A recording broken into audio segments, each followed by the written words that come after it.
মনে কষ্ট নেবেন আমি যদি এই যে মাইক ম্যানের সাথে একটু কথা বলি, ওকে তিরস্কার করবেন? করবেন না। ছোট ভাই তুমি আমার একটা কথা বলি, মনে কিছু করিও না, তুমি আজকে ঈশার নামাজ পড়ো নাই কিন্তু। হাসতেছেন কেন? বলো কোন জায়গায় আসছি ভাই, আপনার কি যে কোনো কথায় হাসেন? কথা বুঝবেন আগে, কত গুরুত্বপূর্ণ কথা বলতেছি। আমার আসলে ওয়াজ করার ইচ্ছাই চলে যাচ্ছে দিন দিন। তুমি তো আজকে ঈশার নামাজ পড়ো নাই, হাসির কি হলো? ও পড়ে নাই নামাজ, মানে হাসির কি আছে এখানে? এটা আমি বুঝতে পারছি ও পড়ে নাই। এবার ওকে দিয়ে বলি, প্যান্ডেলওয়ালা আছে এই জায়গায়? প্যান্ডেলওয়ালা আছে?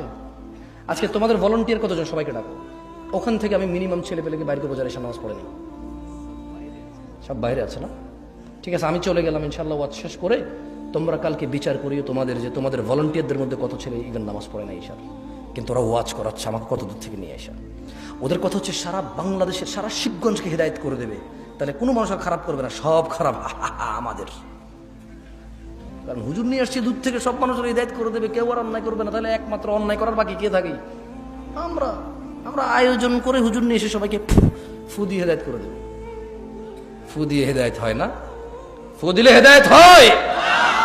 হেদায়ত কে দেয়? চাইতে হয় কিনা? কারা চায়? যারা জান্নাতের আশা করে, যারা জাহান্নামের ভয় পায়।